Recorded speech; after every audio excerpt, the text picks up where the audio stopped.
Bacaan dari Nubuat Zakaria. Datanglah sabda Tuhan semesta alam, bunyinya. Beginilah sabda Tuhan semesta alam. Aku berusaha untuk Sion dengan kegiatan besar dan dengan kehangatan amarah yang besar. Beginilah sabda Tuhan semesta alam. Aku akan kembali ke Sion dan akan tinggal di tengah-tengah Yerusalem. Yerusalem akan disebut kota setia, dan gunung Tuhan semesta alam akan disebut Gunung Kudus. Beginilah sabda Tuhan semesta alam.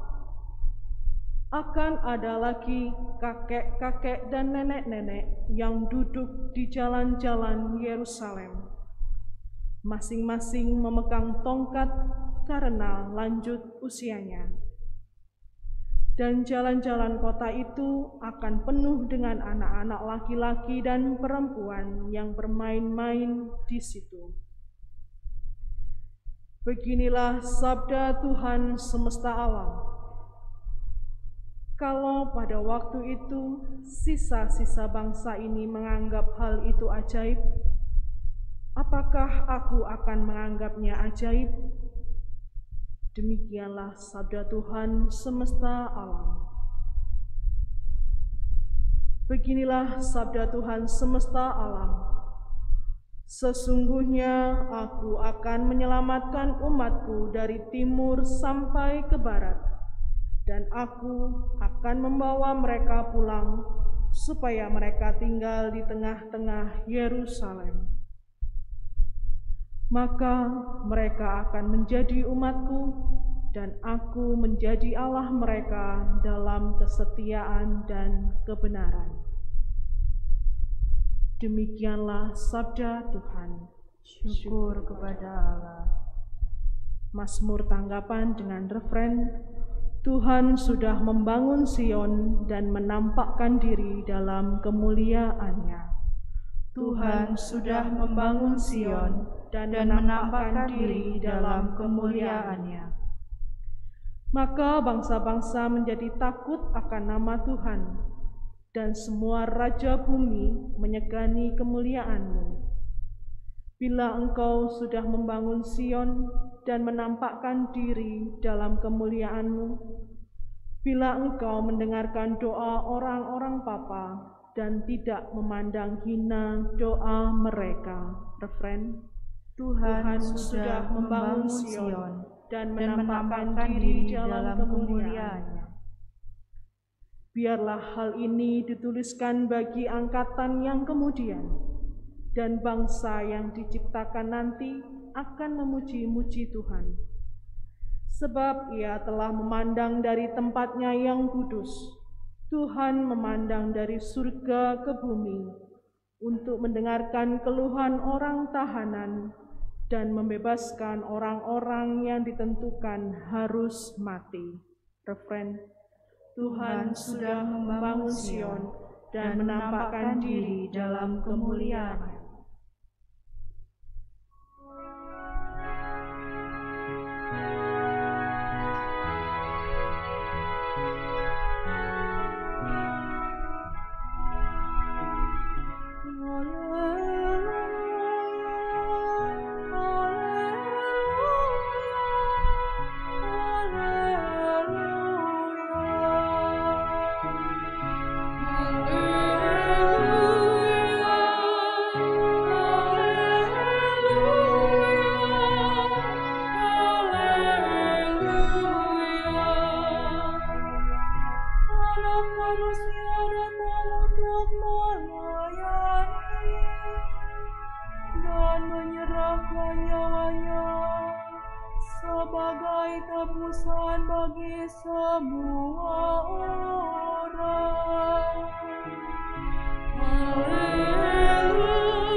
Tuhan bersama rohmu.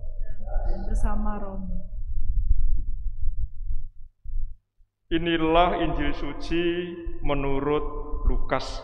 Dimuliakanlah Tuhan.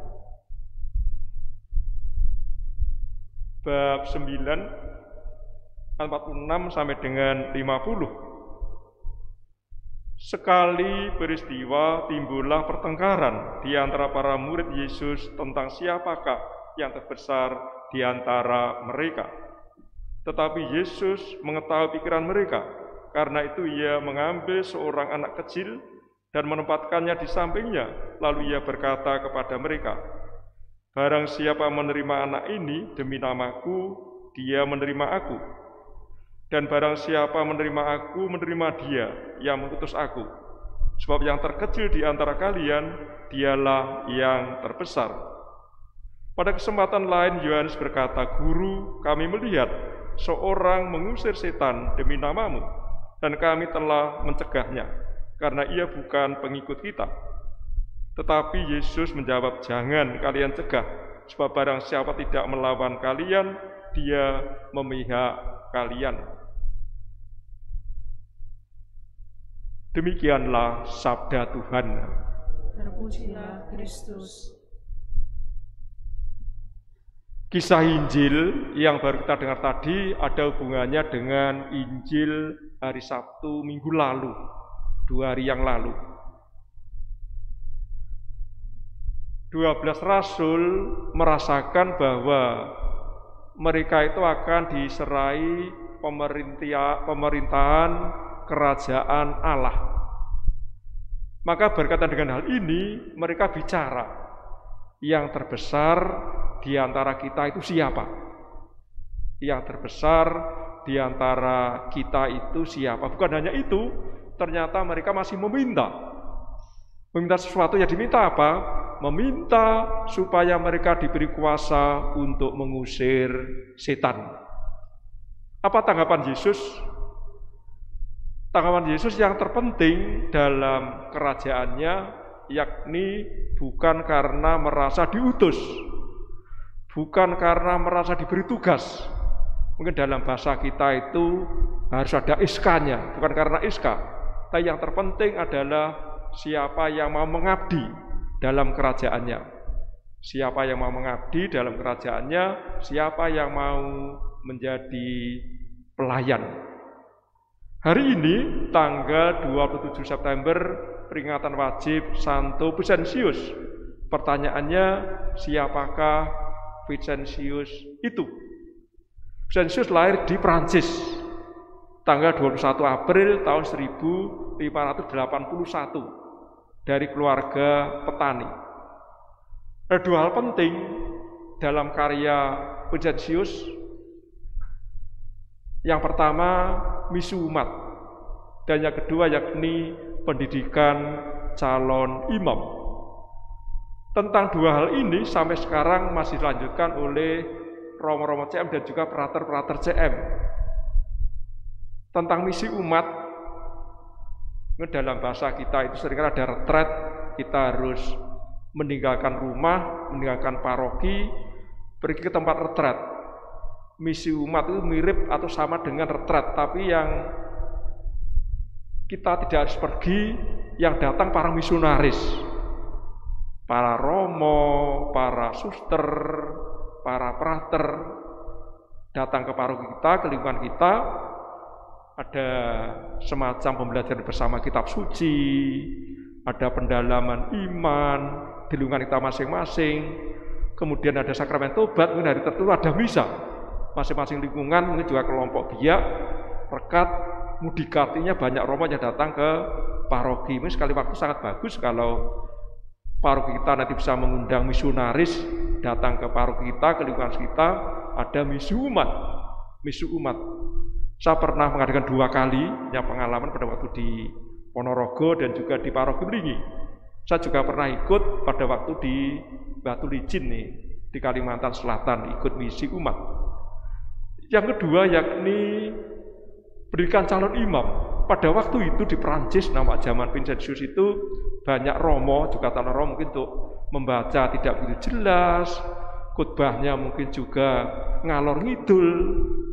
homili tidak begitu bagus dan sebagai latar belakang itulah, maka dari Vincentius mengadakan pendidikan untuk calon imam di Kuskupan di Prancis sana, di Paris nampaknya. Itu bukan dengan latar belakang pendidikan calon imam. Bersama dengan pengikutnya, Vincentius mendirikan kongregasi misi. Dalam bahasa kita itu yakni Romo-Romo CM, Romo Lasaris. Kita bersyukur karena setelah Romo SY, awal gereja di Kuskupan, diteruskan oleh kongregasi misi Romo CM di Kuskupan Surabaya ini. Pertanyaan pesan apa untuk kita? Apa yang kita renungkan berkaitan dengan peringatan wajib hari ini? Menurut Vincentius itu mencintai Tuhan sesuatu hal yang praktis. Mencintai Tuhan sesuatu yang praktis. Cintailah Tuhan Allahmu dengan kedua tanganmu sampai payah. Sampai payah itu dalam bekerja. Untuk orang miskin, orang kecil sampai payah. Dan dari wajahmu itu keluar peluh-peluh, mungkin keringat dari wajah kita bercucuran itu yang diminta oleh Vincentius kepada para pengikutnya. Cintalah Tuhan Allahmu dengan kedua tanganmu sampai payah, dan juga bercucuran keringat di wajahmu. Itu gambaran yang sangat menarik, saya kira, apa diajarkan Vincentius kepada gereja, dan tentu juga kepada kita semua. Bersyukur kita di Kuskupan Surabaya ini berkat jasa Romo CM tentu gereja bisa berkembang. Kita bersyukur dalam hal ini lebih-lebih ada contoh bagus yakni dari Vincentius, Santo Vincentius yang hari ini kita peringati. Berkat Allah menyertai kita semua. Amin. Kita doa memohon